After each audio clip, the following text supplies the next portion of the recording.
വെള്ളാപ്പള്ളി നടേശനെതിരെ കഴിഞ്ഞ ദിവസം ആലുവ പോലീസ് സമർപ്പിച്ച എഫ്ഐആറിന്റെ പകർപ്പ് പീപ്പിൾ ടിവിക്ക് ലഭിച്ചു. പകർപ്പാണ് പീപ്പിൾ ടിവിയിലൂടെ കാണാൻ സാധിക്കുന്നത്.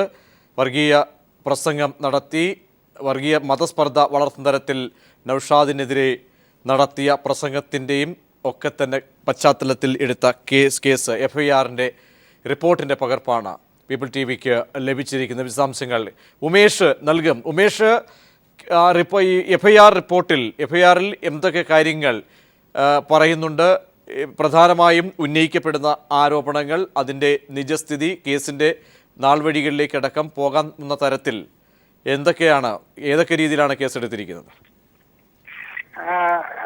പ്രജീഷ്, ഹിന്ദു സമൂഹത്തെ ഉത്തേജിപ്പിക്കുന്ന രീതിയിലുള്ള പ്രസംഗമാണ് വെള്ളാപ്പള്ളി നടേശൻ നടത്തിയത് എന്നാണ് എഫ്ഐആറിൽ പ്രധാനമായും പറഞ്ഞിരിക്കുന്നത്. അതായത് വ്യത്യസ്ത മതങ്ങൾ തമ്മിൽ ശത്രുതാ മനോഭാവം വളർത്തണമെന്ന ഉദ്ദേശത്തോടെയും കരുതലോടെയും SNDP സമത്വ മുന്നേറ്റ ജാഥ ക്യാപ്റ്റനായ പ്രതി ഇക്കഴിഞ്ഞ 29-ന് ആലുവയിൽ നടത്തിയ പരാമർശങ്ങൾക്കെതിരെ കേസെടുത്തു എന്നാണ് എഫ്ഐആറിൽ പറഞ്ഞിരിക്കുന്നത്. വെള്ളാപ്പള്ളി നടേശനെതിരെ കൃത്യമായ ഒരു കുറ്റം തന്നെയാണ് എഫ്ഐആറിൽ എഴുതിയിരിക്കുന്നത്. അതായത് ഹിന്ദു സമൂഹത്തെ ഉത്തേജിപ്പിക്കുന്ന തരത്തിലുള്ള പ്രസംഗമായിരുന്നു. ഇക്കഴിഞ്ഞ 29-ാം തീയതിയാണ് വെള്ളാപ്പള്ളി നടേശന്റെ പ്രസംഗം ഉണ്ടായത്. ആലുവയിലാണ് ആ പ്രസംഗം നടത്തിയത്. ആ പരാമർശത്തിനെതിരെ കേസെടുത്തിരിക്കുന്നു എന്നാണ് പറഞ്ഞിരിക്കുന്നത്.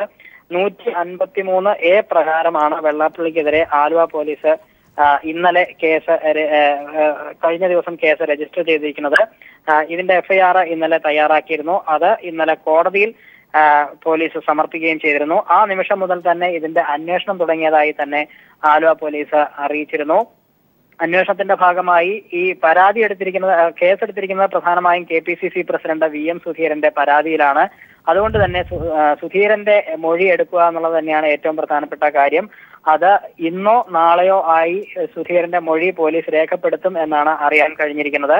സുധീരന് പുറമെ TN പ്രതാപൻ MLA, അദ്ദേഹവും ഇതിലൊരു പരാതിക്കാരനായിരുന്നു. TN പ്രതാപൻ MLAയുടെ മൊഴിയും രേഖപ്പെടുത്തും. മാത്രമല്ല, അതിന് സാക്ഷികളായവർ, മാധ്യമപ്രവർത്തകർ അടക്കമുള്ളവരുടെ മൊഴി രേഖപ്പെടുത്താനും പോലീസ് തീരുമാനിച്ചിട്ടുണ്ട്. ഈ മൊഴിയെടുക്കലിന് ശേഷം ഇതുമായി ബന്ധപ്പെട്ട വെള്ളാപ്പള്ളി നടേശന്റെ ഈ വിവാദ പരാമർശം അടങ്ങിയ പ്രസംഗം പകർത്തിയ CD പോലീസ് വിശദമായ പരിശോധനയ്ക്ക് വിധേയമാക്കും. പരാതിയിൽ ഒരുപക്ഷെ 153A വകുപ്പ് അനുസരിച്ച് വർഗീയ വിദ്വേഷം നടത്തുന്ന തരത്തിൽ അല്ലെങ്കിൽ മതസ്പർദ്ധ വർദ്ധിപ്പിക്കുന്ന തരത്തിലുള്ള പ്രസംഗം നടത്തിയ അത്തരത്തിലുള്ള കേസാണോ എടുത്തിരിക്കുന്നത്? മാത്രമല്ല, ജാമ്യമില്ല കേസ് വകുപ്പിലേക്ക് അടക്കം പോകാവുന്ന, അതുകൊണ്ട് തന്നെ 153A വകുപ്പ് ഇട്ടുകൊണ്ടൊരു കേസിലേക്ക് പോകുമ്പോൾ എന്തൊക്കെയാണ് ഒരു പക്ഷേ പ്രധാനമായും ഈ പറയുന്ന എഫ്ഐആറിൽ ഊന്നി പറയുന്നത്?